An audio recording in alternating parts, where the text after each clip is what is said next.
আসসালামু আলাইকুম বন্ধুরা, আমি ফারুক নিজামী বলছি। আজকে উজানি শেখগ্রাম ব্রাহ্মণবাড়িয়া জেলায় সাপরিয়া এসেছে এবং দুইটা সাপ ধরছে।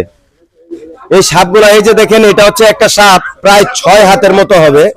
হ্যাঁ, এই সাপটা প্রায় 6 হাতের মতো হবে। কত বড় লম্বা একটা সাপ দেখেন। হ্যাঁ, এবং ওনারা আসলেই অরিজিনালি তান্ত্রিক এবং ওঝা বলতে অনেকে বলে যে কিছু নাই। আজকে আমি যদি সরাসরি নিজ চোখে না দেখতাম তাহলে আমার এটা ভুল ধারণা থাকতো। একটা দেখলেন, এখন আরেকটা দেখবেন, আরেকটা বের করছে। দুইটা সাপ ধরা হয়েছে, ঠিক আছে। এবং 10-12 বছর দরকার ছিলেন এরা। হ্যাঁ, এরা 10-12 বছর দরকার ছিলেন। যদি এখন যেটা বের হচ্ছে, এই যে দেখেন, এটাও সাপ। এই যে কিং কোবরা, এটাকে বলা হয় কিং কোবরা। দেখছেন, বলে যে সাপ নাই। আরে আয় আয় আয় আয়, সাপের খেলা দেখে আস্তে আস্তে। দেখছেন, এই যে দেখছেন, দেখবেন দাঁত গুলো দেখা দিব ইনশাল্লাহ। দেখেন, হ্যাঁ, একেবারে মানে তানজিল ভাইয়া উনি সাপগুলা, উনার দায়িত্বে সাপগুলা ধরা হয়েছে। দেখেন, এই যে দেখেন কিভাবে। আপনাদের যদি কোনো সমস্যা হয় কিংবা সাপ বাড়িতে আছে তাহলে জানাবেন। আসলে অরিজিনালি এরা অরিজিনাল ওঝা, এবং এরা যে সাপ ধরেছে, এই যে দেখেন কিভাবে ধরতেছে।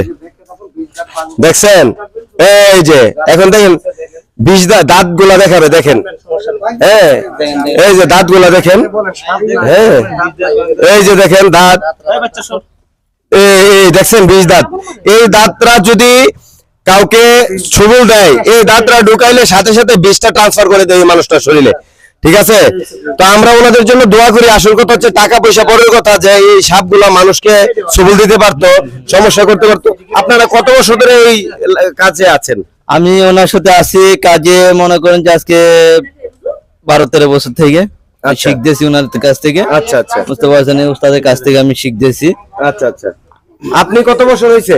আমি হবে 35 বছর ধরে শিক্ষা। আমার বয়সের চেয়ে হয়তো আর অল্প কিছুদিন। আমরা উস্তাদ এখানে 3 জন উস্তাদ হয়েছি। আচ্ছা আচ্ছা আচ্ছা, মাশাআল্লাহ মাশাআল্লাহ। উনি উস্তাদ। এখন আমরা যাব যিনি উস্তাদ, ওনার কাছে যাব একটু কিছু কথা নেওয়ার জন্য। আসসালামু আলাইকুম ভাই। আমি একটু সাধনা আছি, একটু পরে কথা বলি ভাই। আচ্ছা আচ্ছা, উনি একটু পরে কথা বলবেন, উনি একটু ব্যস্ত আছেন। আসসালামু আলাইকুম ওয়া রাহমাতুল্লাহি ওয়া বারাকাতুহু।